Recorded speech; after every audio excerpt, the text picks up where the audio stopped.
Nous sommes ici sur l'artère la plus commerçante de Shanghai. Avec moi, j'ai mon portefeuille, mais à l'intérieur, je n'ai pas d'argent liquide car je n'en ai jamais besoin. J'ai également ma carte de crédit, mais elle non plus, je ne m'en sers jamais car ici à Shanghai, comme partout ailleurs dans le reste de la Chine, mon téléphone portable suffit pour payer mes achats.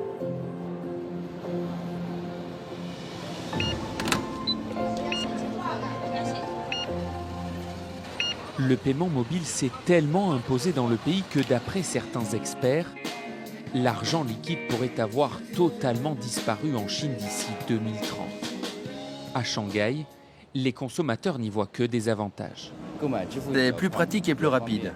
Grâce à ça, on n'a plus besoin d'avoir de l'argent liquide, ni même de prendre un porte-monnaie. Moi, ça fait au moins 2 mois que je n'ai pas retiré d'argent liquide. Il n'y a plus que les étrangers et les personnes âgées qui payent avec du cash. Avec le portable, ils ne savent pas faire. Petits vendeurs, échoppes de rue, grandes enseignes internationales, en Chine, tous les commerces proposent le paiement mobile. Il est même entré dans les temples. Cette machine rouge distribue de l'encens que les fidèles achètent avec leur téléphone portable. Dans les grandes villes, pour payer son trajet en métro ou en taxi, plus besoin non plus d'argent liquide.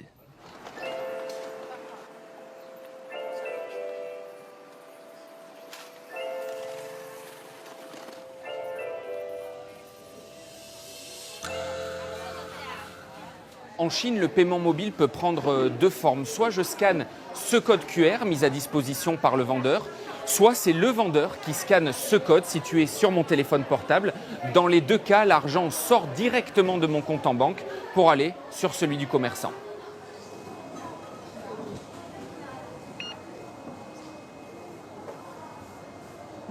Madame, ça ne vous dérange pas que votre téléphone portable contienne autant de données personnelles, qu'il sache ce que vous achetez, quand vous l'achetez et où vous l'achetez ? Non, pas du tout. Tout le monde utilise ce système. Jusqu'à aujourd'hui, je n'ai eu aucun problème. Je ne pense pas qu'il y ait de risque. C'est très pratique et on n'a plus besoin de transporter de l'argent liquide partout. Et c'est très sûr. Dans ce petit supermarché très prisé des Shanghaïens, on ne peut même pas payer avec de l'argent liquide et il n'y a pas besoin de vendeur car ici, on scanne soi-même les produits qu'on souhaite acheter avec son téléphone.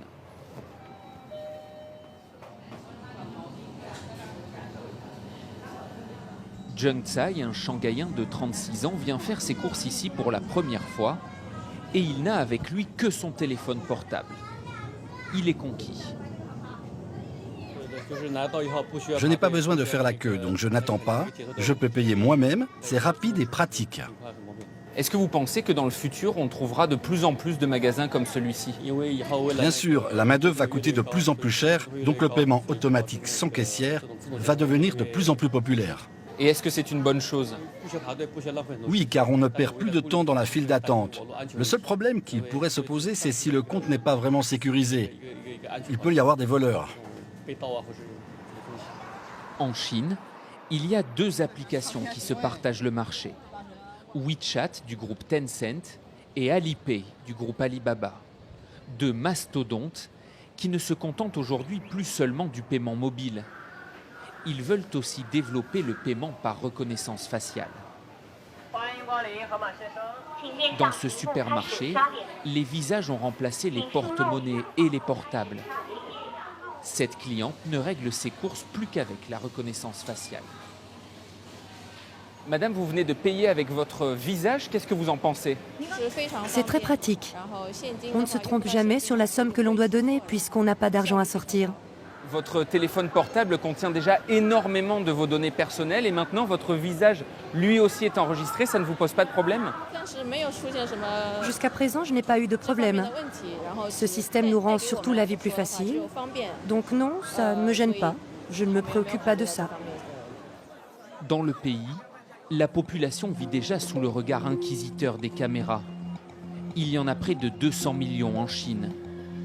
Une société sous surveillance qui repose aussi sur la reconnaissance faciale. Elle permet de traquer les criminels, mais aussi les dissidents. Depuis 14 ans, Ben Cavender analyse le marché chinois. Pour lui, la reconnaissance faciale peut présenter des risques, mais cela ne semble pas préoccuper les consommateurs chinois. Alipay et Tencent aiment dire qu'ils travaillent indépendamment du gouvernement, qu'ils font des affaires, que leur objectif est de rendre les consommateurs heureux, parce que c'est comme ça qu'ils gagnent de l'argent. La réalité, c'est que ces entreprises ont beaucoup de pouvoir aujourd'hui, parce qu'elles ont accès à énormément d'informations. D'un point de vue occidental, cela peut poser problème qu'une entreprise ait un tel pouvoir sur la société. Mais je pense que la réalité ici, c'est que les consommateurs, pour le moment, ne s'en soucient pas vraiment. Dans ce fast-food, le système de reconnaissance faciale développé par Alibaba porte un nom, Smile to Pay, souriez pour payer. Dans la Chine du futur, cela pourrait bien devenir un nouvel adage.